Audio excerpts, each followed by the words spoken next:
The lesson. Oh, yeah. All right, here we go. We got the man Ivan Ooze in the building. How you doing, bro? I'm excellent. How are you? Good, good. Thanks for taking the time to, make it to the studio. Much appreciated. No worries. It was an excellent drive. Now, look, we wanted to have a chat with you because we noticed that obviously you were doing your thing. Then there was like a bit of a hiatus, and then recently we've seen you, get active again online. You recently had the Bliss and Esso gig. Yeah, in Penrith. So I guess before we talk about everything in your backstory, how was that particular show for you? It was incredible, man. The boys called me up and, well, their manager did, and they were trying to get me on the Coffs Harbour one first, and then I think it was one of their photographers, and then it didn't work out, and I was just like, oh, that, doesn't matter, whatever. And then and then so it just came about again, and I was like, I'm definitely keen. And so we drove down, and my DJ Junior, he couldn't get down, so I got one of the other boys from Sydney to come down with me, and I was just really G'd up, man. I hadn't played a show in 3.5 years maybe. So just getting on the stage and just unleashing was very therapeutic, I would say. And so, with that break from live performances and stuff, and, Bliss and Esso as well, they obviously have done what they've done. I feel like they went a little bit quiet, and then they've, announced this tour. And to my understanding, they sold the whole thing out. I mean, how many people do you reckon you played in front of? And also, why do you think that you got picked for that particular slot? Do you have a prior relationship, or? No, I haven't met the boys before. I remember I briefly might have said hello ages ago on it was a shoot for Dylan Joel's Swing with Mantra, and it was sort of it was just a brief meeting, but I haven't really met them. And then I think it was just through all the videos that I've been doing, just majority of the traction that I was building, I think, has sort of just gotten into people's, in front of them, basically, and, into people's faces. And so, that was sort of where it came from, because I got hit up through Instagram. And, I mean, I don't have a booking agent anymore, and I've just been doing basically my own bookings with my manager, and I'm not in a label anymore. So it's, sort of, it was sort of just, a fresh start. And even just to have that happen was, this is sick. And it sort of just narrows and, puts it down that, I'm still on the path of doing it right, type thing. So yeah, it was great. And I met the boys, and they were just really really humble and just really nice, and said what's up, and we're just psyched to have you here and shit. So I was mad down for that. And how was the crowd in terms of numbers, and how was the Bliss and Esso set in itself? Oh dude, it was amazing. The crowd was packed. By the time it was my third last song, the whole place was full. I don't know what the capacity was there, but it was a very big room. And I was just blown away by how so many people were just getting into it and stuff. And there was just faces that I'd seen before and that I hadn't seen before as well. So it was very cool to just, just vibe out and just be back doing that sort of stuff, which was sick. And then even watching the boys set, I hadn't caught a Bliss and Esso set before. So seeing them perform and the way that they interact with the crowd is pretty unbelievable. And they've got a really great stage presence, and their actual show and them as performing artists is just so keyed in. It's just so in tune with their audience. And so yeah, just watching them sort of just makes you think about how you're going to make your show better. And it also does whenever you're supporting someone. I mean, they get to where they are because they're great. There's no doubt about anybody not getting to where they are. You have to have talent. So yeah, it was sick. It was so good, man. So we want to try to cover, I guess, your career from beginning to end as best as we can. And to my understanding, you're originally from East Melbourne, Ringwood. Yep. And the rap thing started for you, is it around 2011? Yeah, it would be around that time, sure. Yeah, I think I was rapping at parties and stuff like that. Well, that's what I first started doing. And just freestyling with friends. And I started in... my friends already had a group called Honeycomb Hideout, which was from, they were just rappers from sort of the Rowville, Ferntree Gully, type area. And, I used to rap with them a lot, hang around with them quite a bit. And, it's there was all different, dudes in that. One of them was Vanguard, which he's very well known in Melbourne. And, a great rapper again. And, yeah, like Fam Van Dam and Postscript and stuff like that. So they were all in that group. And then I sort of just branched out from there and started doing my own thing. And yeah, and then I got along and started doing just like daily raps in like doing in the car and stuff like that. And one of them hit off, and yeah, it was like good ever since, really. So when you talk about doing the daily raps in the car and one of them hit off, what exactly happened with that particular clip? Like, did it get picked? Did it go viral? It got picked up by certain artists and shared, or? Yeah, it went viral. There was a dude that recently I had done a battle in Traralgon with Amped Up, and I came back and I knew one of the dudes that was down there, but he had a following. I'm not sure why he had a following, but he had a following around that area, and he was one of them that shared my video essentially of there's like video in the car with me and at that time a girl that I was seeing, and the vibe was just there, I think. And when I was watching it back like on my phone, I was like, this is actually like a really good vibe, but I didn't really think of it as like, oh, it's going to be like massive. It was just like, it's just cool, it's sort of thing. And so when I posted it, he shared it, and then after he shared it, for some reason, like it went up to Brisbane, and and I don't know if he was from Brisbane or not, but there was a lot of people sharing it from Brisbane, and then it went down the coast, and then like went to Sydney, then it came back to Melbourne, and then it went to Perth, and like because I could just see people's profiles and where they were from, so every time that it would get shared, I'd just look and I'd be like, oh, that's weird, like it's someone from Sydney now is posting it, and then oh, it's Tassie, and so like yeah, it's sort of like went all around that sort of area, and then I think a little boost came from I think All Day liked it or something, but it popped up on my thing because I had him on my profile, and so I sort of just boosted off that and was just like, you know, like he likes it, so like it could be a vibe thing. And then yeah, just that's how I sort of found my manager as well. My manager was sitting at an airport in Europe, coming back home from Europe, and one of his friends was like, oh, have you seen this guy? Check this out. And then showed him my video, and then he called me and was like, oh, have you thought about having a manager or anything like that? And at that time I was more to the point of like, I have no idea. like I don't know anything about any of this. I'm just rapping. And like, so I went and met up with him, and as I did, I spilt coffee all over his shit, like everything. Like we went and got a coffee and literally just knocked shit everywhere, and I'm like, well, I ruined that whole thing. And then he was nice enough to call me back again and was like, man, I'd really love to like sort some stuff out with you. And then he had a friend that was running the Ice Cube tour, which is how I got into the Ice Cube tour. And then he had another mate that was running the Cypress Hill tour, and I was just like, this is crazy, I don't know what the fuck is going on right now. And then yeah, and so I went from like playing to like an audience of like maybe like 3 to 10 people to then performing and opening for like gigantic acts. And I mean, like just from a step to step sort of like view, it's just like I was ready to like perform because I used to do acting and stuff like back in the day, like when I was younger and everything, and like I've got an acting background, but yeah, just to like be in front of all those people, just to see like who you are and the music that you're about to play to them is like can be very daunting. And I remember having like panic attacks and shit, man. like before I'd go on and everything, and then it would just be all chill. But nah, it was incredible. So yeah, that's how I really got my start to it, all like just rapping stuff. And then so if you backtrack a bit to, you know, this when this first video popped off, you mentioned something in there about like that you were battling, which I found really interesting because yeah, like you used to battle. Was it in the one outs and the Amped Up? Yeah, in the one outs, yeah. So when I first heard your music, the last thing I would have imagined was that you had a background in, you know, a cappella battle rap. Yeah.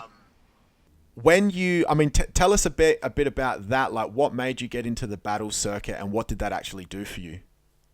I think I got into it because I used to watch a lot of battles, and I used to watch a lot of American battles as well. And remember watching like the Cursor and 360 battle, and even just like a lot of like Greeley's battles as well and stuff. And I always used to think it was just very comedic and stuff. And like I really like the aspect of like humor in rap as well. Like I like to make people laugh, and like I like to like that's just who I am. That's the entertainer that's within me, I guess. So watching all of that sort of stuff, I really wanted to get amongst it. And then Junior was running stuff with Real Music at the time with Codex, which Codex was doing all the one out stuff. So then I sort of just put my name forward, and I think the first battle that I had was against Dimmy, which Dimmy is now Oliver Munn, which he's just doing crazy stuff as well. But yeah, and we had like a shave your head comp, so it was like when we battled, like the loser would have to shave their head, and so I was very overconfident to be like, I'm not losing this. So I just wrote like really, I don't know, like obscure shit, and it's just really funny because like, I mean, you could just do like, especially in Australia, like if you get something that's like sort of really complex and stuff, a lot of the stuff can go over people's heads. Where if you just call like the person like a fuckhead or a shit cunt or something like that, they'll love that. They'll eat that up. So there was a lot of that involved, and then I ended up winning, and I shaved his head, and yeah, it was really it was mad funny. And then after that, that was filmed, and then the dude that filmed that battle didn't, like, something happened to the SD card or something, so they lost the footage for it. And so I was like, I will battle again because I sort of just want to see if I'm any good. And so the next one was with Sturdy and Hosier Lane, which is, yeah, on YouTube still now. And yeah, there was just it was just fun, and I think I ended up winning that one. But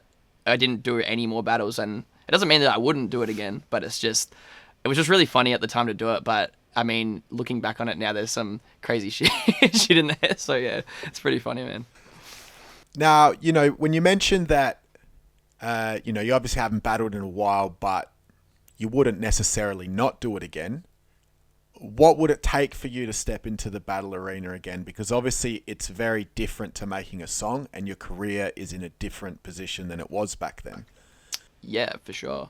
It would really just depend, I would say, on if I was getting paid, because I feel like now I know my worth a lot more as well. Like when you're just starting out, you do anything that you can to get your name out there. And I mean, like, I'm still like I wouldn't even say that I'm completely like successful yet. Like I'm still getting my stuff out there, and you know, I got to be in like those sort of circumstances. But I mean, like, if I was to do a battle again, it would be like, you've got to think of all the other things that come with it as well, because you don't want to be isolated as just being a battle rapper. And some people do get isolated as doing that. And I mean, I was sort of isolated a little bit for a little while, because I mean, every like article or anything that would come out about me would always say like, oh, used to be like a history in battle rapping or something like that, and now it's like change the table or anything. And yeah, I don't know. It's sort of a tricky one. Like if it was definitely someone that I admired that was a great battle rapper, then I would definitely go up against them, because it's also a bit of fun. But I mean,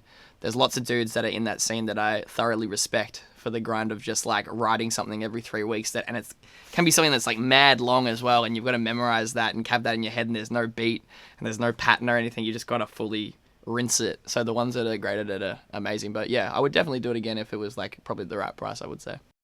Off the top of your head, if you could pick anyone to battle for whatever reason, ultimately because you just think it'd be a good matchup and it'd be a good battle, off the top of the head, does anybody come to mind?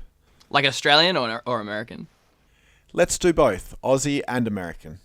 Man, like, so American, I'd probably love to battle Token Man. Like, I really enjoy Token stuff, and I just think that he's hilarious in some of the stuff he writes. And like, probably in Australia, it would be like, at that time, at like the Got Beefs like decade, would be like probably 360 Man, because I find him hilarious. Some of the stuff he comes up with is genius, and like I just think that it's mad funny. Like I always used to laugh at his shit, man. So like, and I mean, I used to laugh at Curse's shit. Like I love all battle rappers just because they're so creative in the stuff that they do. But I think that what would suit me would be, yeah, those two dudes. So yeah, for sure.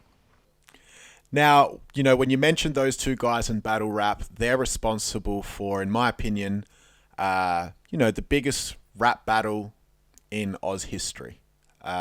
Some people may disagree, but I think a lot of people would agree.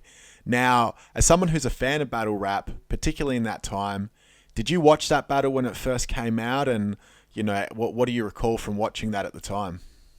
I remember watching it, and it was like, I remember when it was happening, and I remember I didn't go. And then, I remember that I watched it with like a bunch of friends, and I was like, man, this is so sick. And then like, it would just be conversations about like who won. And like, yeah, it was like, I sort of just found more so that it was it was definitely like path changing in the sense of like what hip hop's going to be, because like they're both different people and they're both like from different backgrounds and stuff. So like it's just going to be like, you know, whoever that you are more like, whoever's more relatable to you, you're going to go with that side. So like, I mean, a lot of the people around my area, they were into like 360, and then like there will be a lot of people that were in like, yeah, like Sydney and stuff that were into Cursor and shit. And like, it was sort of just, it was very path defining, I would say. Like that's what I sort of noticed is the rappers that would come out would be either like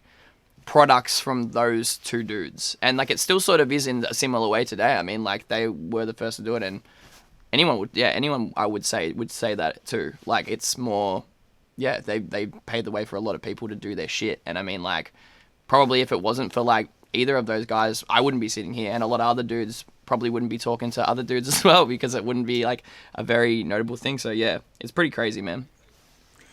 And when you think back to it, or, you know, I don't know when the last time you watched it was, but from the last time you remember watching it, in your personal opinion, who do you think won it and why?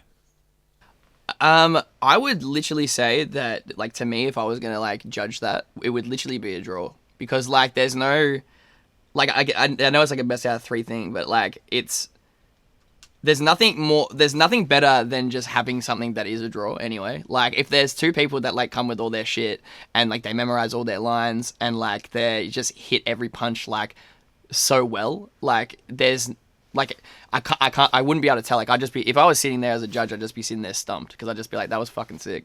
so I could like honestly wouldn't be able to tell you, but like they are both great at what they do, and so yeah, it was just cool, man.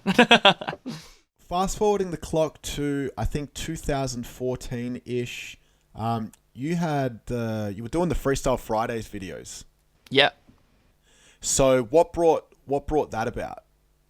I thought it was just a great way to promote my EP, and so I was working on an EP, and then when I was doing the Friday freestyles and stuff like that, I was just pushing like just my rapping skill. And then obviously when that third one happened, it sort of just took off from there, and I was fortunate enough to already have this EP waiting there, and it did exactly what I wanted it to do, which was just like push me to a whole heap of people and then be ready to drop something. And like I sort of just planned that, and I mean, it doesn't happen to everyone. I'm extremely lucky, and I know I am. And I mean, it doesn't take away from people's, like, my talent or other people's talent or anything, but like just at that time I was like, I'm ready for this. This is sick. And so yeah, I chucked out the EP and it went really well. And then I was already working on a mixtape, so that didn't come too far afterwards. And then yeah, my first shows that I did, I sold them out, which was amazing. And then it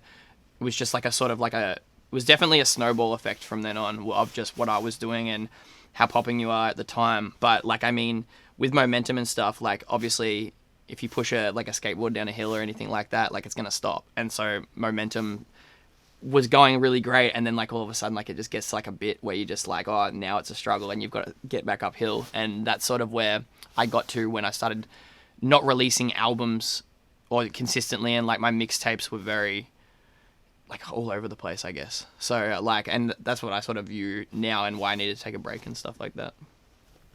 So the EP that you used the Freestyle Fridays clips to promote, that was the Ringwood Rich EP? Yeah, correct. So why that particular title? I did Ringwood Rich because like Ringwood isn't a very like, it's not a very wealthy area, and where I like sort of grew up, like what I grew up around and grew up with, other people I grew up with, sorry, and just like, yeah, just the situations that I was in, it sort of felt like a very fitting title. And I mean, even when we were like taking the photo and stuff, like all the photos taken in Ringwood, the front cover is like a chapter or like a book, because the windows like sort of make it into a book. That's why like there's 3134 in the corner, if I'm remembering it. So fucking ages ago.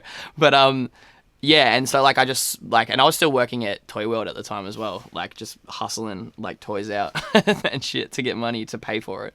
So yeah, and I mean like Ringwood is like, well, back then when like I was hanging around, like there was a lot of hectic shit happening as well. Like, and I grew up at the skate park, so I would see a lot of this stuff of like just like people getting bashed and like stabbed and like rocking up at the train station and someone's fucking like half dead and shit like in the morning, and like all of that stuff sort of is in my head, and like I was around it and I've been amongst it, but like it sort of just didn't affect like my like the outcome of what I wanted to be as a person. And so I really couldn't even ask for a better childhood or even growing circumstance, because I wouldn't be who I am right now if it wasn't for where I came up in and who I was hanging around at the time.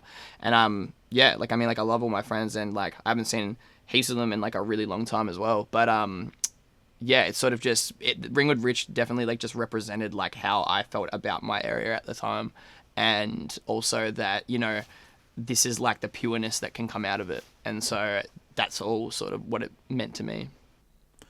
And when you talk about, you know, some of the things that you went through or witnessed or experienced growing up in Ringwood, can you recall, you know, one of the most hectic things that you either experienced or witnessed growing up in Ringwood?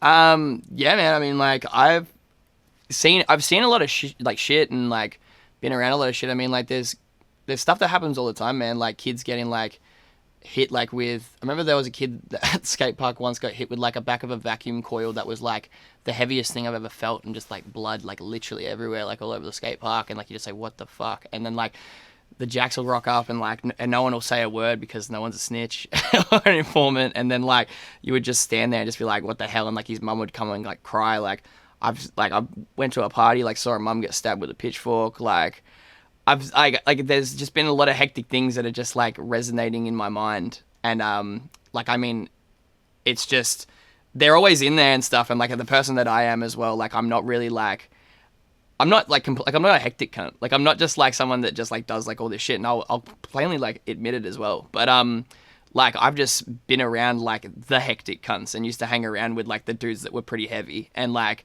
just those things as well, like just sort of capture like your mind and like how you see things. And like so with my writing and stuff, it definitely helped me develop like a feeling. And I mean, some of the stories that like I will write about as well, and like some of the songs, like they're not necessarily like my stories, they're stories of like different people that I've not examined, but like I've watched and analyzed and everything. And so I'll write about them, or like write about how they would feel, or like anything that's sort of like to do in the matter. So I mean, yeah, it definitely shaped me as a person just growing up around there, but I wouldn't wish for it to be any other way.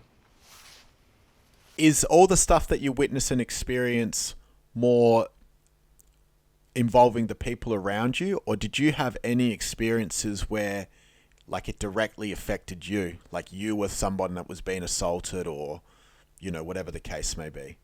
Yeah, man. I mean, when I was like 15, I got rolled at like knife point in the city at Lincoln Square while I was skating. I was surrounded by like about 20 or 30 dudes, and yeah, they all had knives, and like all my mates were trying to like help me get out, and they sort of like, one of them hugged me, and then I like thought that he was just like, you know, fucking around or whatever, and then they all sort of surrounded me, and that like sort of fucked me up for a while, because like I didn't want to like go out of the house or do that shit. And so I think that's why I started hanging out with like more hectic like people, and started like, you know, surrounding myself with just other people that I like, you know, like sort of knew that would have my back, because it sort of felt like I was alone in that sort of circumstance. And like I'm a small dude, so like yeah, it sort of like shaped me and sort of made me, you know, like become more of, I guess, a man. Like it would really just be like a thing of like now, like if it sort of happened, like it would be a self-defense thing. But like back then I was like, I have no fucking idea what's going on. And like then all like just having like all your shit rolled and like getting it out. And I mean, like I got all my stuff back because these dudes were stupid enough to keep going down Swanson Street and assaulting everybody. So like, I mean, we went to like yeah, we one dude, like a massive like bodybuilder dude, like took me like to the cops at like 15, and then yeah, and then I like told them what happened, and then they're like, oh, they're up the street, came out with like pepper spray and shit, chased them up the street, pepper sprayed them, dragged them all back into the thing. They're like, this is your $10 and this is your iPod Nano. And it's like, oh, crazy. All right. So you got them. And then I remember I had to go back in and like say who it was, and like point out at their like shit. And I was like, no, I'm not doing that. So yeah, it was a bit fucked up, but I was just like, I'm not gonna fucking fuck up someone else's life either if they've done something that they didn't mean to do or some shit, and like they could have been going through anything. So whether they're being a fuckhead or not, I sort of understood that. So yeah, but all those things sort of get a bit hectic. Off the back of the Ringwood Rich EP, in the same year, that's when you were co-national support for the Ice Cube tour, and you did all 5 dates. Yep. Now, correct me if I'm wrong, but in the same week, Cypress Hill were touring Australia, and you did 3 shows of theirs as well. Correct. So therefore, between Ice Cube tour and the Cypress Hill tour, you've done a total of 8 shows in that like 1 week period. Yeah, correct. And is it correct that on one of those dates, you had 2 shows on the one date? Yes. Okay. So, now that I got my head around that, please tell me, I mean, you briefly touched on, you know, how you got a new manager and he clicked you in to these kinds of shows, but explain to me how you managed to actually execute 8 shows in a week for 2 superstar international acts. Man, I feel like that I felt that I was like very prepared for it, but like it's sort of I definitely wasn't, but it was more of like a mental preparation of like, yeah, this is what happens, like, you know, you like, because first off, like the thing that like I sort of had in the back of my mind is my mum came into my room while I was rapping when this was just before this started happening and before everything happened, and she came in and she's like, I think you should think about getting a job. And I was like, no, I know what I'm doing. And she's like, yeah, but I think that like you shouldn't, like, seriously, like I know that you don't understand it, but like my dad's a muso as well, and so and I was like, I know dad understands it, but like I know what I'm doing, like trust me. And so when it happened, she felt really fucking bad. Like she was like, oh man, like blah blah blah. And then like, so I went on to this tour, and she sort of couldn't believe that I'd met somebody, which was my manager, and like was just like, oh, he's talking shit, like he's going and like doing like Ice Cube and Cypress Hill. Like I'm really doing it. Like I'm packing my bag. I'm going to wherever there's like whatever. And like I remember at that time as well, I was really fucking scared of planes because I had really bad anxiety.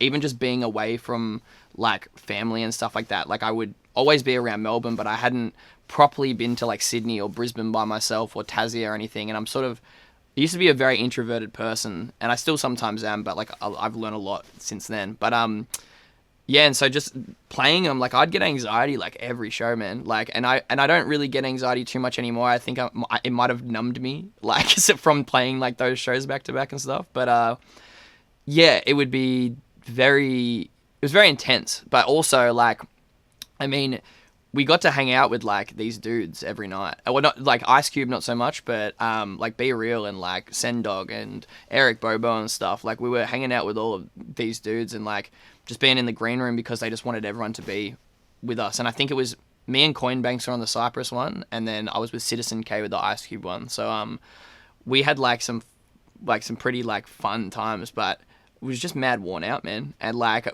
even like with that double date one, like because the anxiety was so hectic, I was drinking like heaps of booze to try and mask like what was going on. And then if I was drinking booze, my brain just goes into idiot mode, and like I end up like just doing heaps of dumb shit, like smoking weed and like staying up like mad late and putting like funny shit in my nose and like all that sort of stuff. So like it ends up being like a really, really hectic like time, but it's still mad fun. But then when we came off it, I was like, fuck, like that was like proper insane. And then like, but then you have the die down time. So you have like all of this stuff just happen, and you're like, oh my God, like I can make it. I'm doing all this shit. Like I'm like, this is it. This is where I'm meant to be. And then like, it'll just go boom, and you won't have like a show for a month. And you're just like, I just played to like fucking, I don't even know how many, like 4,000 people each show, like before they got all the rest of their people, like, like everybody else in. And then now you're like, oh, well now I'm back to being like a peasant. So yeah, it's weird, man. It plays on your mind a bit as well. Like your mental health like grows a bit unhealthy from that. Now, with the show or the 2 shows that were on the same day in particular, do you remember what city that was in, and how did you manage? Like, were the venues near one another, or did you have to like go from one side of town to the other, and it was a mad rush? Or I think that what happened was I'm not 100% sure on this, but it might have been Adelaide. I think it was either Adelaide or Perth. I think. And I'm pretty sure what happened was they were in an hour between each other. So we did the sound checks. And as soon as I came off stage from that one, I had to Uber it and then go to the bigger, like whatever it was. I think it was, I did Cypress first and then I went to Ice Cube.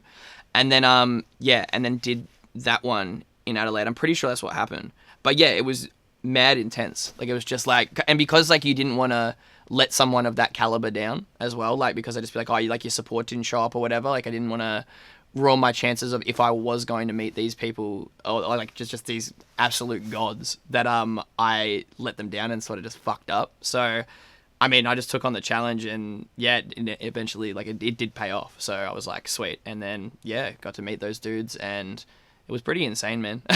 It was like it's very cool to just think about that. Like if I just see that dude on TV, like I was like, oh yeah, I've met that dude. Like, I had a conversation with him, so it's pretty fucked up. so, out of supporting both those acts,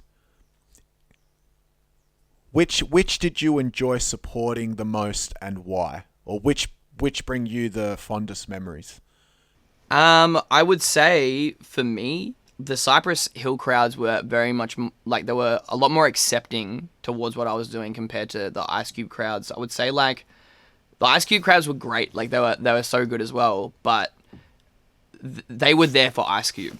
Like, as in, like, they were just like, fuck yeah, like, we want to see Ice Cube. So they didn't give a fuck about who was supporting. They were just like, where the fuck's Ice Cube, basically. Where, like, when you'd play with Cypress Hill, they were there to enjoy the whole night. So, like, people would rock up. You would have a bigger crowd, too, I remember, with the Cypress one. And, I mean, a lot of my, like, when I was younger as well, I was writing a lot about smoking weed and shit. So, like, and Cypress, like, you know. and so, like, yeah, it was they're a lot more accepting, but I mean, I learned a lot from both of their acts and watching them too. Like, and like I got to watch them like 6 times, which is incredible. And like both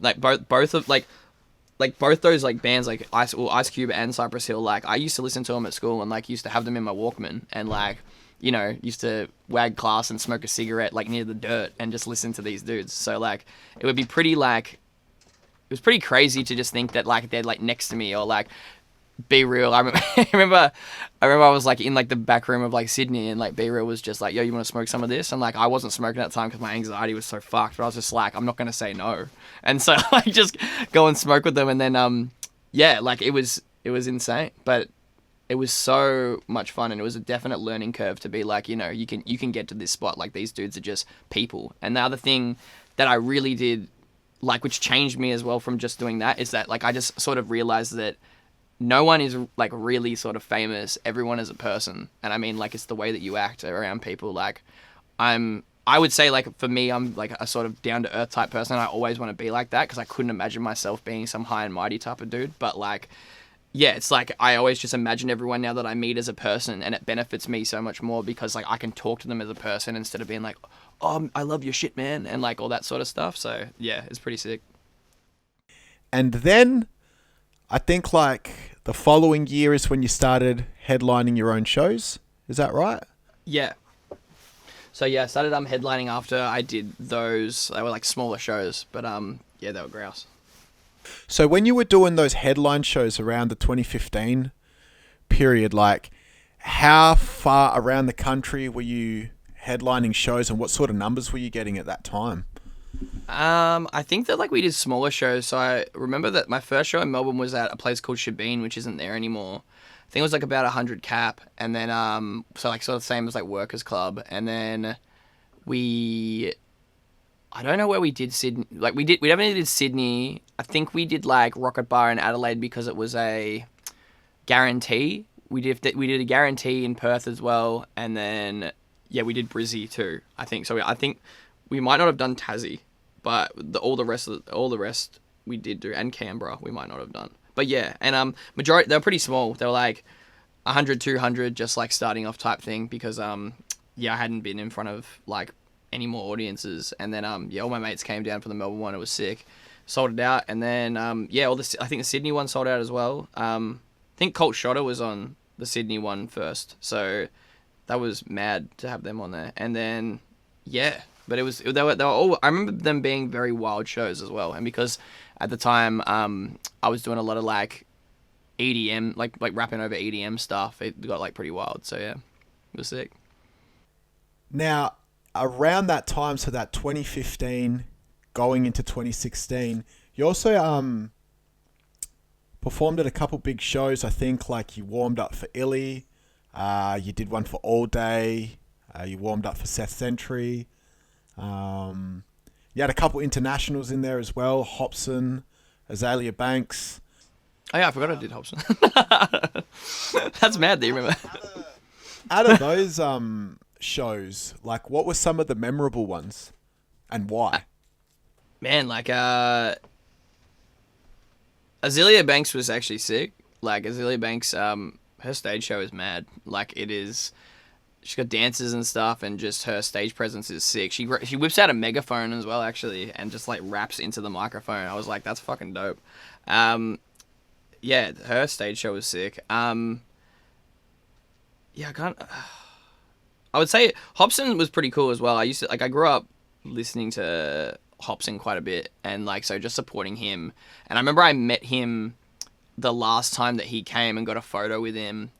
Literally, like I have like a bald. I look older than I do now in the photo as well. Like I have like a bald head and like this gigantic like diamond earring, and I was wearing like a Raiders jacket or something like that and a Raiders beanie. And I met him and out the back of the corner when he played. And then I think the next time that he came down was when I supported him, which was I think it was at 170 Russell. But he has mad energy as well. Like he just comes out and like does tray flips on stage like with his skateboard before he like even starts sets and shit.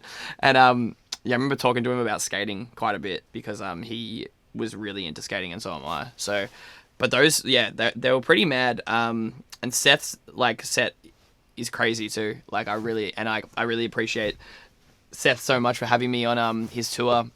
Remember when we were like when I started like doing the tour with Seth, I think it was the first or the second show, and he's like, man, I thought that you were like real fucked up. And I was like, what do you mean? He's like, I wasn't gonna have you on the tour because I thought that you were just gonna get like really fucked all the time. And I was like, what, from like the videos? Because we used to have all these like Ruckus Live videos that would just be me and my mates just doing stupid shit. And he's like, yeah, that's what I like thought you were like. And I was like, oh no, man, I'm pretty chill. And he's like, yeah, I get that now. And I was like, cheers. But yeah, it was mad. Not long after that, so 2016, you actually got announced for the only national support for the Wu-Tang Clan when they did the 3 arenas in Australia. Yes. Now, I think it was around this time where you first came onto my radar, because obviously Wu-Tang coming to Australia, it's promoted everywhere, and you read the details. Now, Cypress Hill, Ice Cube, big support slots. Wu-Tang, 3 arenas in Australia. I don't know how you go much bigger than that. How did you manage to, I guess, get yourself on the bill? And how was that experience for you? Yeah, so I got myself on the bill because my manager was fortunate enough to be able to book them. And when he booked them, he obviously had to go through them to ask if like who they wanted for supports, put me forward for support. And then and I was like probably one of the first that he put forward, and then they were like, let's like he can do it as well. And so I was like, insane, like that's fucking crazy. And I mean, when we were doing the supports, they were just fucking wild, man. They were just like, it was so cool because like my manager's such a great dude because he like makes like his acts feel very welcome, and like you mean like takes them out to dinner, like, you know, if they want to go and do something, we'd take them. And I feel like probably other like touring agents and stuff like that would definitely, booking agents would do that with other artists, but he was just very like much open, like whatever you want to do, like we'll go do it. And so we got the opportunity, like especially like me, Junior and JJ,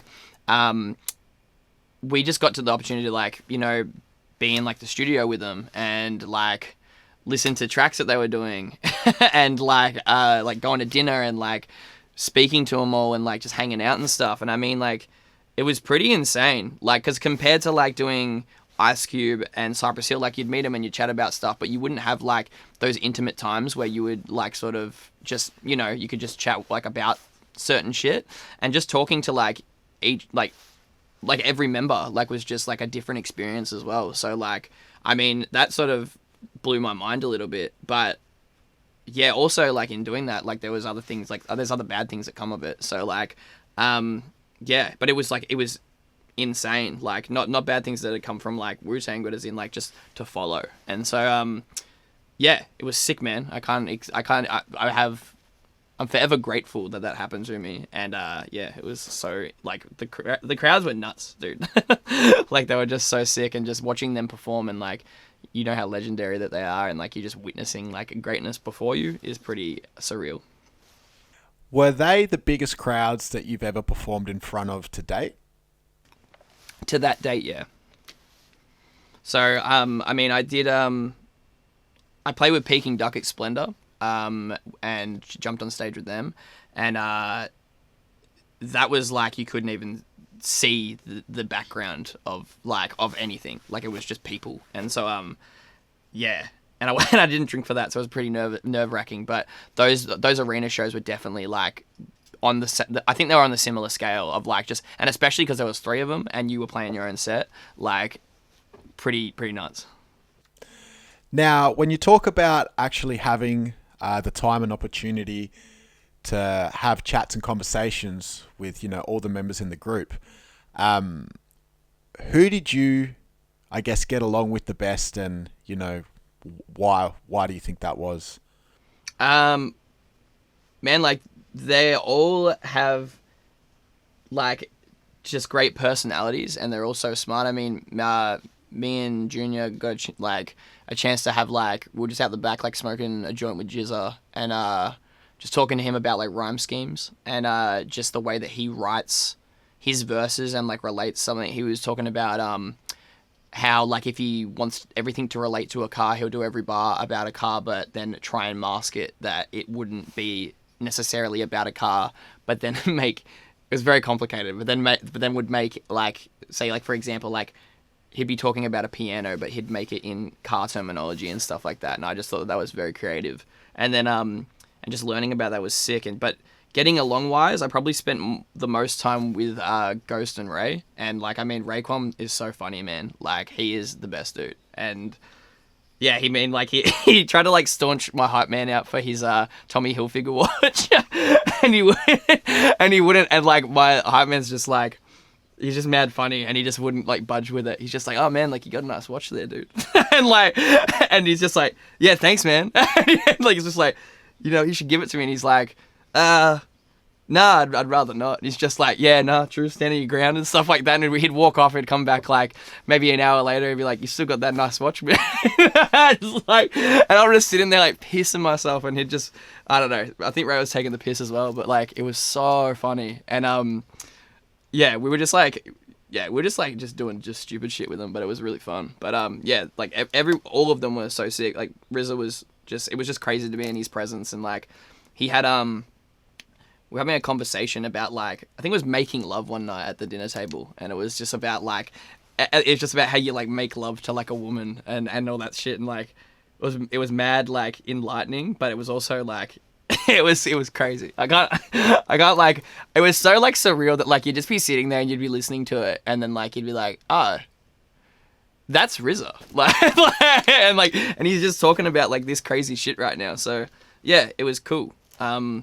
But there was just so much stuff that's just like embedded in my head from just being with those dudes and just learning off them as well. And I mean, like I think Ray was like so nice, man, because he like just came up to me after the Brisbane set, and he was just like, man, like whatever you're doing, like keep doing it, because like you're opening for our crowds, and our crowds are like one of the hardest crowds to open for, and you're making a move, and you're making them do the shit that you want to do, and that means that you've got what you need to do anything. And after he told me that, I was like, man, that's sort of like, he didn't have to tell me that, you know what I mean? Like, I'm just some fucking piece of shit from Ringwood. So like, just to have that sort of like, just to have that, I don't know, just that motivation from him as well. And yeah, even like from Ghost and just all of them was just amazing, and they all came up and thanked me for supporting them, and like, I mean, yeah, it's just crazy, dude. It was just a really, really fun time.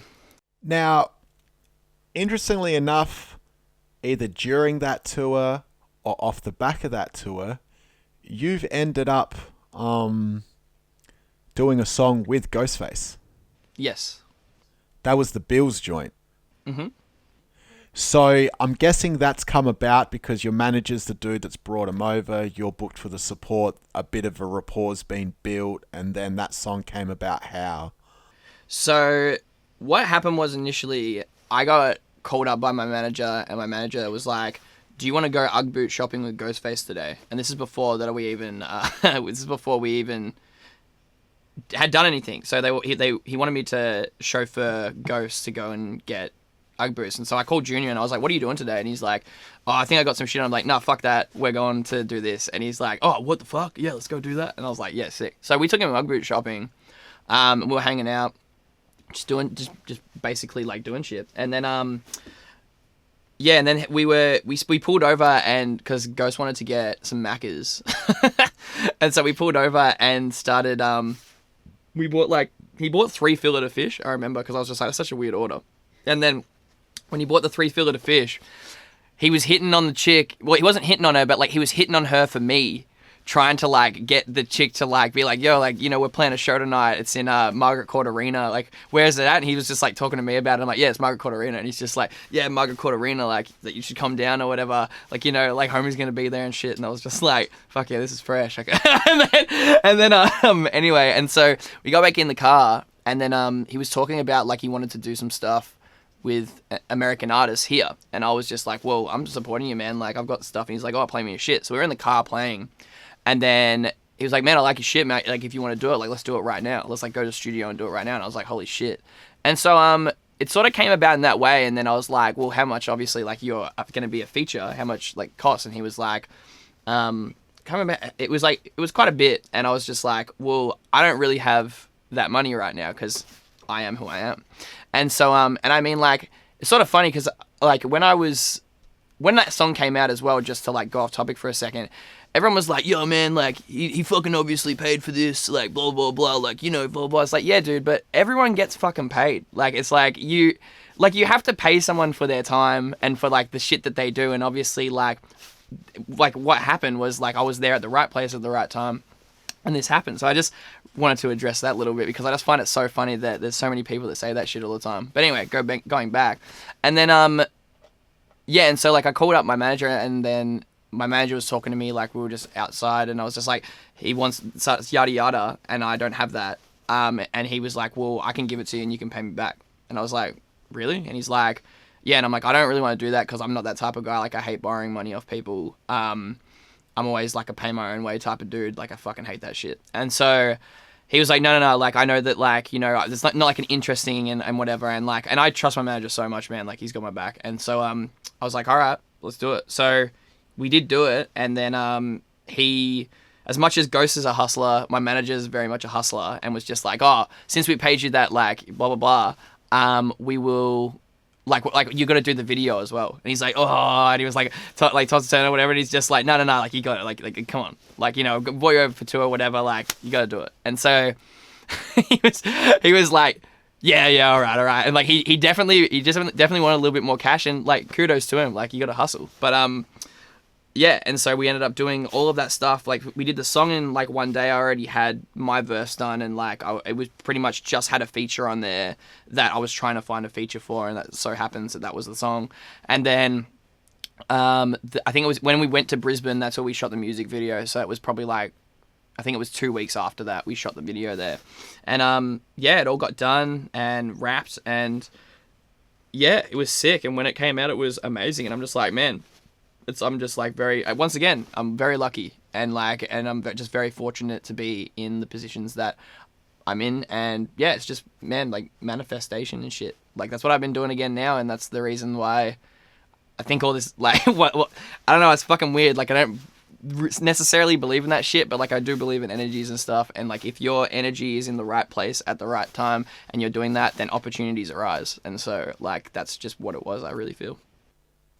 Now, you've recorded the song, you've done the video, but you didn't drop that song maybe like 6 months after it was done. Now, I remember at the time there was a lot of talk about this, and I remembered that 1200 Techniques had recorded a song with Ghostface about a year before that. And then I heard speculations that your song didn't come out because you wanted to put some space between your feature with Ghost and the 1200 Techniques feature with Ghost. Is there any truth to that, or what was the reason behind, waiting a while before you put the song out? I didn't even know about the 1200 Techniques song until it came out. So that did come out, and then I listened to it and I was like, oh, okay, sick. And then I remember, I think the reason was because we couldn't get onto the dude for a little bit that was doing the video. And I think he was just like going through like some shit, like, life shit. And we were sort of like a bit worried, and we needed the video to be out the same time as the song. And so that's what we were sort of waiting on, because I had no idea that 1200 Techniques had done a song with Ghostface at all.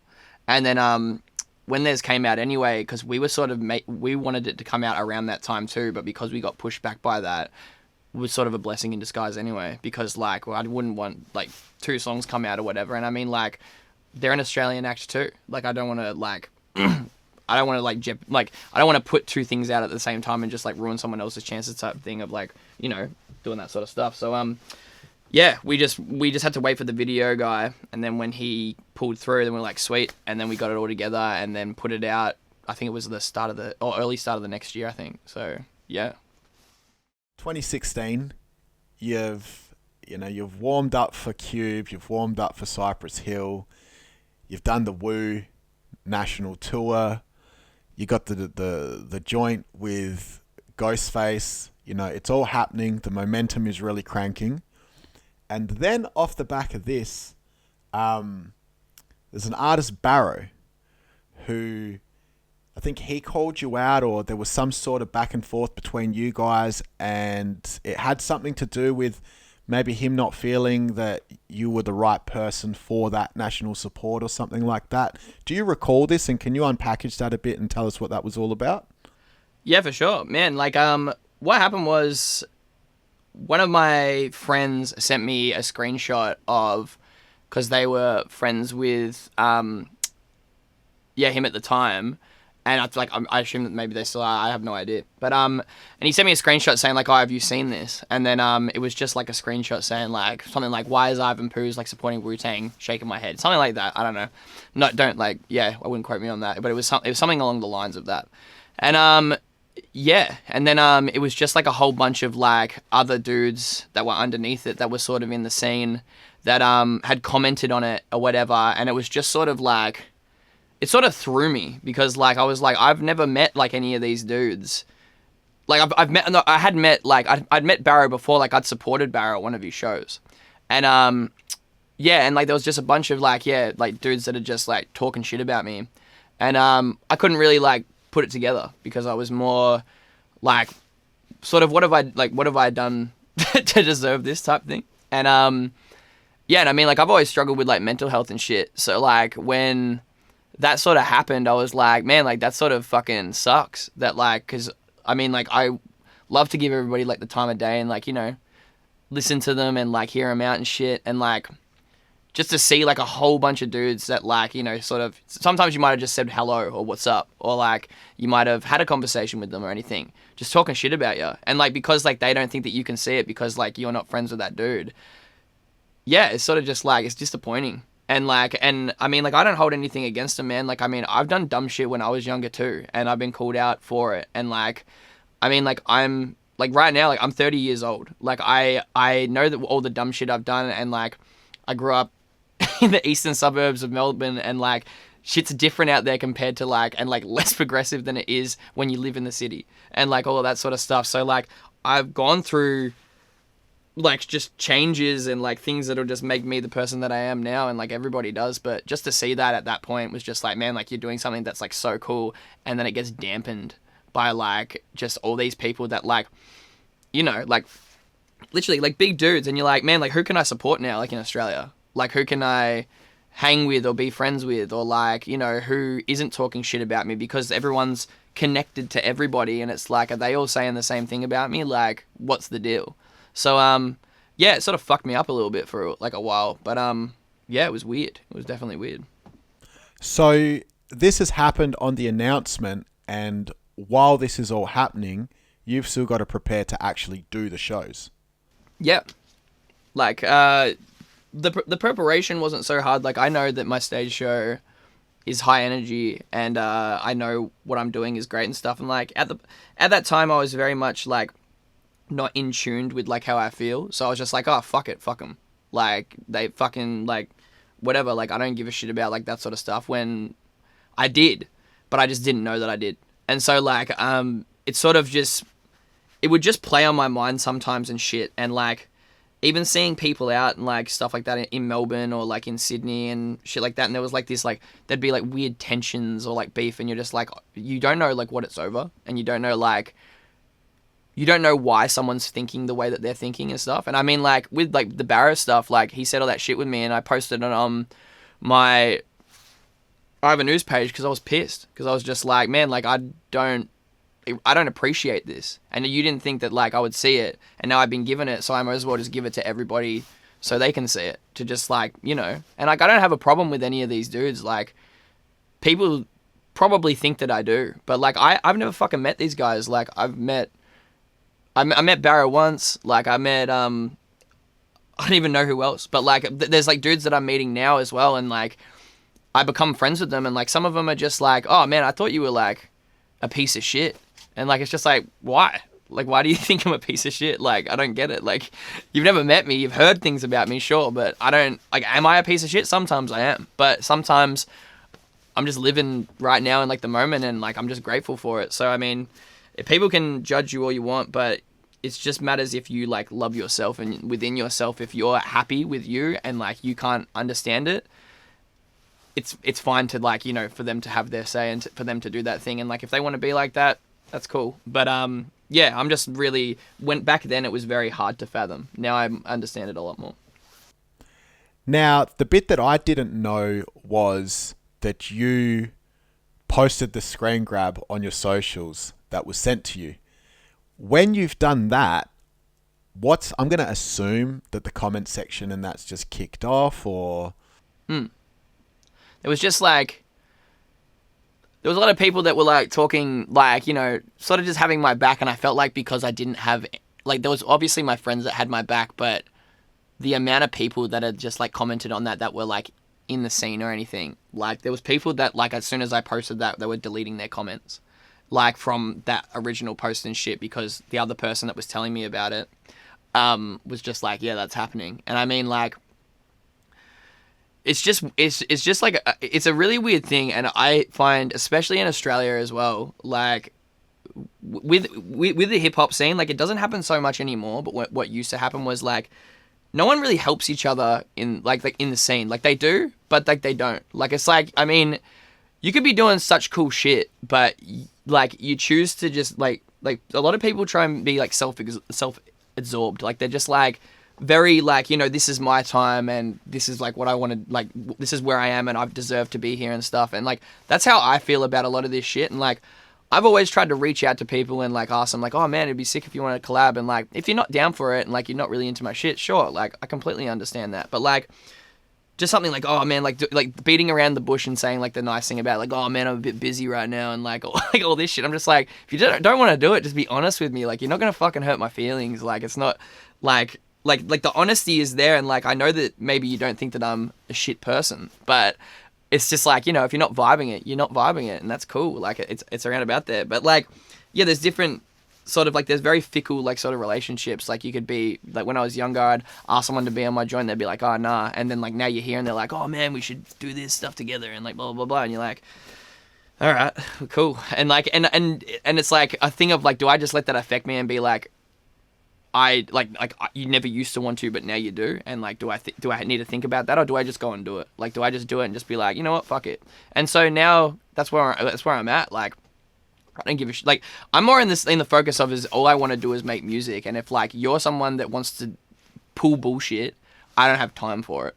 And like I don't have time to hear you out about why you don't like me and all that stuff, because especially if I've never met them. If I've met them, it's a completely different story, because maybe I've done something wrong and I'm not aware. But if I've never met them and someone's talking shit about me and they think that they know who I am, I literally have no time for it. And yeah, that's just where it sort of came from with posting that stuff and growing from it as well. Like I would never do that now. Like if I found that, I would probably laugh at it. Just be like, this is ridiculous. But like back then I was more just like sort of, I was a lot more angry at the world, I guess. And so that's what would be coming out from there.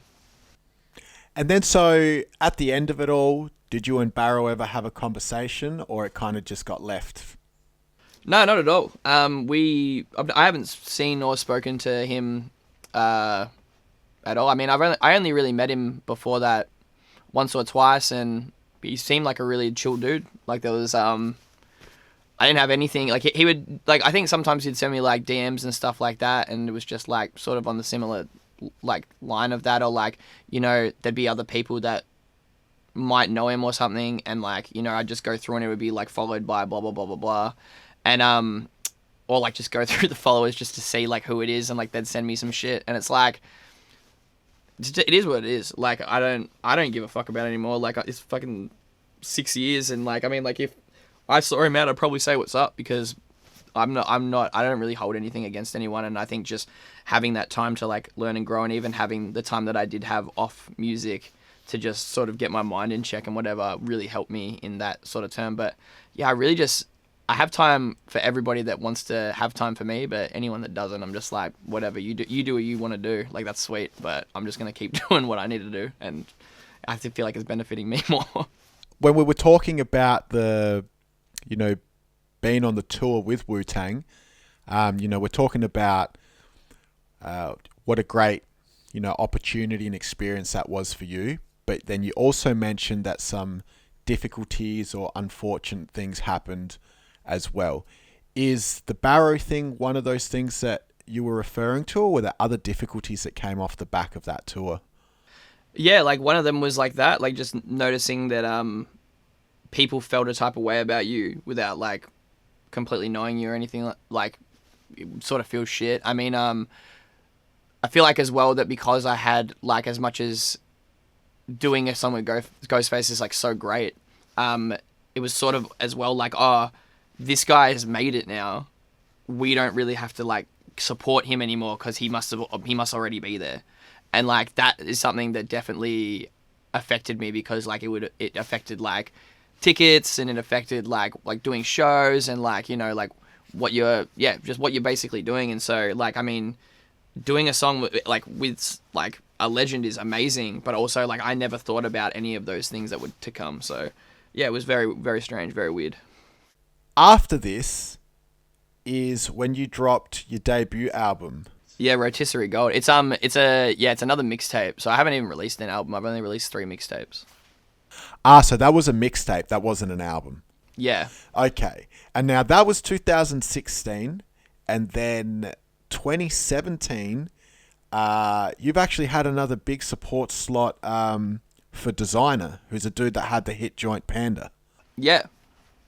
So how did that support slot come about, and you know, how's your memory of that particular event? I think I just got booked through, I think it was FOMO at the time. FOMO, I think, might have been booking him. And then I just got put up for support because they thought that my manager put me through, or my booking agent, and they just thought that we matched like the same energy. And so we went out and did like the support with Designer, and it was very interesting, but it was crazy. Like he's just like, he played Panda quite a bit, and then he played his new joint, which at the time was what is it called? It's sick. I can't remember what the song is called. I listen to it all the time though.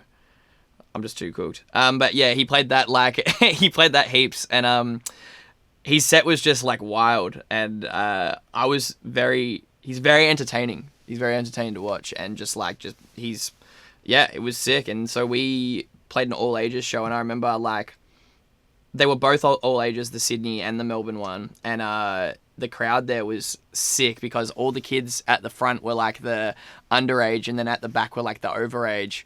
But when they like, it made like the underage kids were going so hard that made the overage kids want to go harder as well, and like just everybody else that was there. So it just continued. So like it was like energies bouncing off energies, and we were just up there just going insane and like chucking water and shit. And yeah, it was sick. So we did that, and then yeah, I met Designer when I got off the plane at Sydney, and he's just he like, because he's basically like he was only like 18 or 19 at the time, and so like was still a kid, and like I don't even know how old I was, like 24, 25 maybe. And yeah, he was just like, just so fun. He was so excited just to be in Australia and just having like just the sickest time. So yeah, it was sick to just support him and just go on tour with him as well. Now, that was 2017, and then I think off the back of that, you've actually like done a few festivals. And I'm going to guess maybe that's where you did the slot with Peking Duck maybe? Or was that after 2017? Yeah, so that was around that time. And you did a few festivals, didn't you? Yeah, I did a few festivals like throughout then. I think I went on tour with Peking Duck as well as their main support in 2017. And which was sick. And then yeah, I'm pretty sure that's when all of the festivals were happening. And then still in 2017, you dropped another mixtape? Yes. Now, what was the name of that mixtape? It was the Social Alien 2 Memoirs of a Milky Way, or Memoirs of the Milky Way. Now, when you've toured that, for your Sydney show, did you have Chillin' It warming up for you? Yeah, I did. Yeah, that was mad. Chillin' It and Talakai both warmed up. Like, they did a joint set at, it was the Chippo, I think, the underground one, and it was like a small, like, a really thin stage, and they came out and smashed it. And then I met those boys that night, and they were just mad appreciative of me putting them on. And I was just like, dude, thank you like so much for warming up and killing it, which they did. And obviously, like, both of those guys are killing it now. So like, yeah, it's sick. It was pretty cool to just see the evolution of like just, you know, like what, because I didn't really know Chill before that, and then when he supported, I was like, fuck yeah, this is sick. And then like when he was doing his like his Overdrive videos and shit, like I started watching those, and I was like, man, like this is fucking dope, and he can rap. It's fucking sick. So like, yeah, it was very mad to see him in action, not know about him, and then to find out about him and be like, okay, cool, this cunt's fucking got it going on. Now, if you didn't know him prior to that particular booking, what is it that made you put him on that show? Was that your manager or? No, he's a hustler. He hit me up. he just messaged and he was like, man, I'd love to support your tour. And I was like, sick. And I think he also hit me up for another tour as well. I think it might have been another show after that. But I normally, like, with supports and stuff, I sort of like get like everyone. Like, there'll be occasional times where like I'll have the same support, but like I always, like, if there's someone that like I'm sort of feeling, or someone that, you know, approaches me out of nowhere, I'm just like, I really respect it. So I'm just like, yeah, man, like jump on, like do what you need to do. We needed a support, and you've just slid in. That's exactly what you need to do. And that's the thing that like I used to do when I was like younger as well, is like, you never know like how important, like people don't know how important it is to just slide into people's DMs and ask them and just be like, oh man, like I know you got a tour coming up, can I support it? Because majority of the time it's gonna happen because no one's even thought about supports, and like, well, fuck, I need to get that ready, and then like there it is. Unless like you're homies with someone that like you're gonna like, you know, you want to champion and like bring up and stuff like that. But majority of the time it'll just be, yeah, like I'll just get new people to jump up and do their sort of shit. And I like checking out the supports as well, because it's just a good indication of like, you know, where you're at to where like everybody else is at too, and just like stage show wise. So yeah, sick. When you you know, I guess first met him, and I'm going to guess you checked some of his performance, if not all of his performance on that particular night.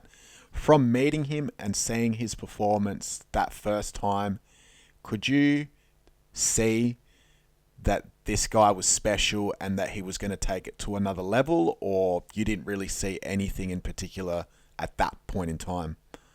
The thing that sort of like, because I remember we had a conversation as well afterwards about like energy, and about like doing like and performance and stuff like that. And Chill has like an abundance of energy, and he's very like, he can get a crowd going regardless, and it's very important when you're an opener and like when you're opening and support to have that energy. And him and Tala both have that, and just in his interaction within the crowd and stuff, and like, you know, talking to people and everything. So like, I mean, I could definitely see that, like, you know, he was definitely going to go up because he just had all of the main points that like you needed to be like a successful muso basically to continue doing. And I mean, like, people got around it when they were at my show. Like, it was probably like a perfect support for him because, like, you know, my crowd's always sort of open to anybody, and they also know, like, a lot of my fans know that, like, I'll put someone on that, like, I normally like, and if I'm liking them and they like my music, they're probably going to like the support, so they'll get down early to check them out.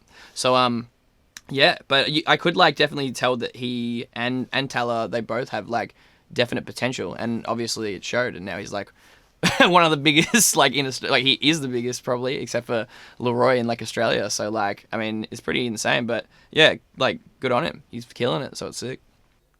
Now, did you guys maintain contact, or has there been any interaction since that, or that's pretty much the first and the only time that you guys have sort of chopped it up?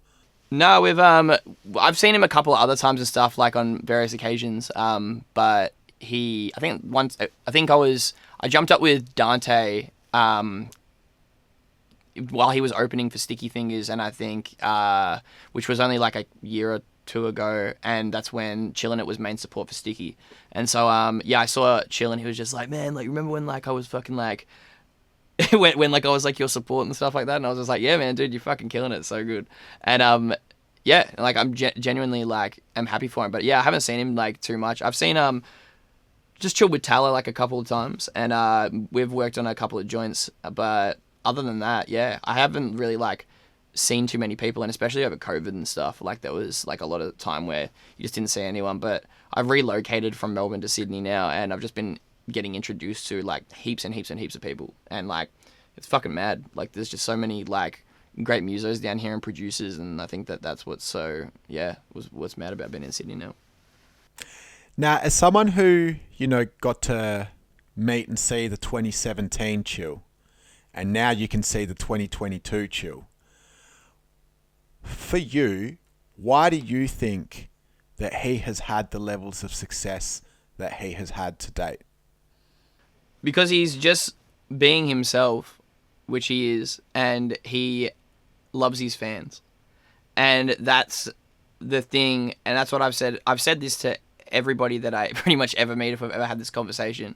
But, like, you will never be anywhere without fans. You will never do anything unless you have fans that love you. And I mean, like, people that even aren't as talented can still get fans if they give a fuck.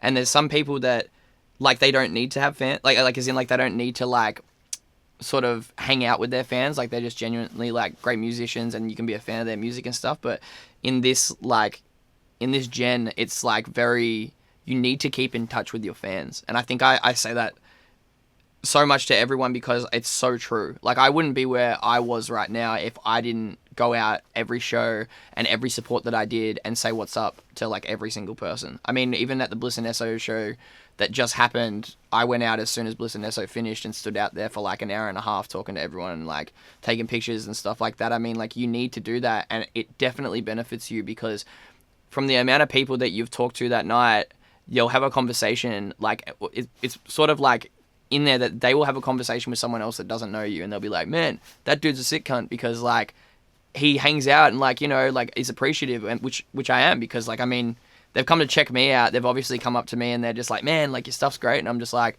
thank you so much for doing that. I appreciate you for even coming to tell me that, because that gives me the fuel that I need to continue going. So I would say those two. And he's also, like, very talented. Like, a lot of his Australian bars and stuff, like, they hit home, and, like, and he just nails them. Like, he's just got, like, that sort of, yeah, like, and he's just very, like, tongue-in-cheek as well, and yeah, he's just living it up. So, I mean, people love that shit, and it's good. It's great for content purposes, and it's doing well for him, and yeah, he's just smashing it, so it's good. It's great.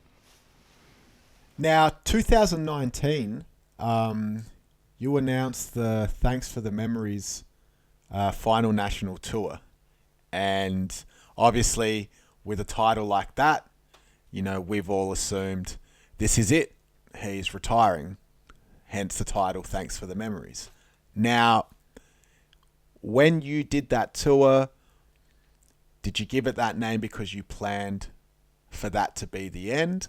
Or was it a bit of a, we're just going to call it this and then I'm going to have a comeback and, you know, people will be like, oh, what the fuck, we thought he was retired. Like, what was the reasoning behind that title of that tour? The reasoning was because I was pretty much like, I was pretty fucking done with rap. I hadn't rapped for I hadn't written anything for about 2.5 years. And my mental, like just my brain in general was very like all over the place because there was like a lot of stuff that was going on in like my personal life and also to do with like, just to do with like, you know, like all the other stuff that we sort of had talked about. And so like, I sort of felt like that there was like a sort of sense that like people would just like not, I don't know, like it was very hard to fathom that like I could get anywhere by doing the things that I was doing. And it sort of like affected me. And I mean, like even at the last Melbourne show when we did it, like I fully broke down to like the crowd and like was fucking crying and like literally I vented for like 35 minutes like on stage, just like fully like letting everything that like I thought out about stuff and like, you know, just like people's like comments and like the way that like shit makes you feel and stuff. And like the way that I talk to people, I guess, is through my music. And I guess maybe that's why people feel like that they know me a lot more because that's where I vent. That's where like my stuff comes out. I don't go and speak to people about it because I feel like they might know about it, but they haven't been through exactly the things I've been through. So I can't understand in my brain how they would understand. And so it just doesn't work for me. So when that all happened, I had like a fucking like sensation of just like I've let literally like to like 400 people that are in the crowd, I've let out all this shit and and I feel like great like now. Like I came off stage and I was like, I don't even feel bad anymore. Like I feel really, really good. Like I don't know what's going on. And so it wasn't ever planned that I would start like doing rapping or anything again. It was just that I just needed a break really. And they like at the time my record label, which was Cooking Vinyl, were like, you should just say that you're on a hiatus, because I was like ready to just say like I'm done, like it's out, like can't be fucked, and like it will hurt you more if you say that you did quit, because people won't understand it. Where if you say that you're on a hiatus, you have the option of coming back. And I really do appreciate them for telling me that as well, because I mean I could have made the wrong decision, but it's all there for a purpose. And I mean, it was really weird because I think it was about like 6 months after that, I was at home one night and I came home from it was a really fucking shit night, I remember. And I was sitting down watching the TV and I literally turned it on and it was about like some dude talking about failure. And it was like about that when you stop, that's basically when you failed. Like if you continue going and you continue seeing something out, you're not ever going to fail because you never knew where it was going to go.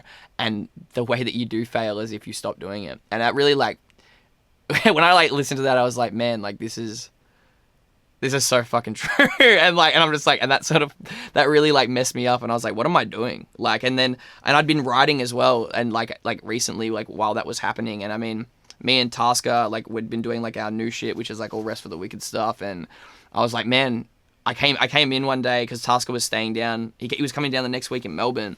This was like just before COVID lockdowns happened. And I was like, I just want to make an Ivan Ooze EP. Do you reckon we can do that in a week? And he's like, yeah, let's fucking do it, man. And Tasker's always down for that shit. So we literally smashed out 5 songs in 5 days, and they were great songs. And they're like the songs that'll be coming out towards the end of the year, but they were made like two years ago. So like, I've just been at the moment working on different stuff and doing that. But it was never intended that I was gonna come back and do it. It was just like when I feel like I should come back, and when the feeling's there, then maybe that's when I should do that. And then I guess it is now, and what happened with like the recent videos and stuff. So yeah. So then, therefore, because you mentioned doing the project with Tasker. Now, Tasker, correct me if I'm wrong, he's a producer that recently did Husky's album. Yes, he did.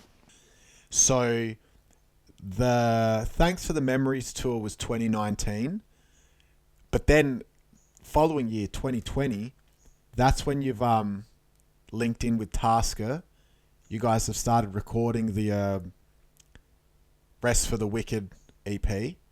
And around that time in that year, you've also signed to EMI Music Australia. Yeah, that's correct, for the rest of the Wicked stuff, yeah.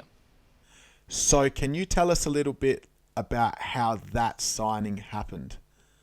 So, Tasker was working with a man named Scott Horscroft, he's up in the Grove, and he owns the Grove up in Gosford. He's a fantastic producer and like engineer, and he's also an A&R at EMI, and so he was like, do you want to, like, he apparently Tasker told me that they were going through some of like the projects that Tasker had been doing, and the one that I had done, which was like this sort of other stuff that I wanted to work on with Task, resonated like to him, and he was just like, this is sick. And so I just got a call from my manager one day. No, I got a call from Tasker before that happened saying, do you want to make this a duo? And I was like, well, yeah, I've never been in a band before. That'd be awesome. Definitely. And so we made it into a duo, and we did a couple more songs. Then that happened. And then so over COVID, I got a contract sent to me, and because of the last contract that I was in, I was sort of like, a bit hesitant because it sort of just didn't like pan out the way that I thought it might. And then my manager went through it, and he's just like, you should really read this because it's like a really good contract. And I was like, all right. And I read it, and I'm like, I don't understand it, like, because it's all in like, you know, like lawyer mumbo jumbo. And he was like, oh, don't worry, we'll get like the layman's terms like version of it. And I was like, okay, cool. And so we got it, and I was like, oh wow, this is. And then I called him, and I was like, this is actually a big deal. And he's like, yeah, and he's like, yeah, like it is. It's like a fucking like, you should do this. And I was like, okay. And so I went with that, and then we signed over COVID. So like it felt very surreal because like, you know, like if you like do like a signing or whatever, like you sort of meet everyone and do all that, but you couldn't do any of that while that was happening. So we ended up like going out and having like lunch, like I think it was about a year later after and like we physically signed it. So like we did two. So we did like the actual one, and then we're like, we'll do the physical signing of it, and then did all that, and we went out and had some like delicious food, and yeah, it was fun. It was sick. And then now we're just full in like work mode at the moment for Rest of the Wicked stuff as well. So it's pretty crazy. So that Rest for the Wicked EP, you've started recording that in 2020. You've signed to EMI. You haven't put it out yet, but when you do put it out, it's going out under EMI, or? No, so the EP that we did was a separate one. The Ivan Ooze one that we did in a week, that was just like my own stuff. So it was like we'd just been doing like a series of songs, like just for Rest for the Wicked stuff, like as in for our duo, and then we sort of just made a. We made it more a what do you call it, like a that was what that was going to be, and then like the Ivan Ooze one will come out, and we didn't know when we were going to release it. Like it was just like what would be the right time, and then like when COVID and everything happened, I was just like, well, it's probably not the right time to put it out now. Like there'd be no point. They like can't tour, can't push it, so we just left it. And I mean, like I've still got it now. Like I've only put out one of the songs from it. We've got another song, and like it's still subject to change because like a lot of the songs that I was doing are sort of like Rest for the Wicked-y songs, which are like a lot more like melodic jams, but then they also had rap in them. So like, and I don't know if like right now the audience that is viewing my stuff just wants like, they just want rap. So I'm just like, all right, I've got to think about this before I do that. And so that's why I'm like in two places at the moment, because I'm like, I've got this EP that I can put out, but I also want to make new stuff, and I know I'm capable of making new stuff while I'm here doing lots of things. So I'm just in a world right now. So the Ivan Ooze EP, you still haven't put that out. You've just put out the one track. Yeah. But the Rest for the Wicked EP, you guys already put that out, or you haven't put that out either? No, so that one hasn't come out either. So it's coming out the end of this month with a single, and I don't think it's been announced yet. So it's pretty new, but it would be mad. Like we've just been working on it for literally like 3 years basically, but it's so nuts because in that time we've got together and done everything. We've got me and Task, like for Rest for the Wicked, have got a backlog of like 30 or 40 songs. So like, I mean, they're all like finished as well. They just need like a proper mix and a master. So I mean, like with Task, like me and him in the studio work really well together, and even with hip hop stuff, like we pump out like a song, and even when I'm in a session, like I don't want to leave unless I have a full song. Like there's no point in coming home with half a verse and a hook because you'll never finish the second verse. So yeah, we've just been pumping stuff, but it's been great. The lesson. 927. Oh yeah.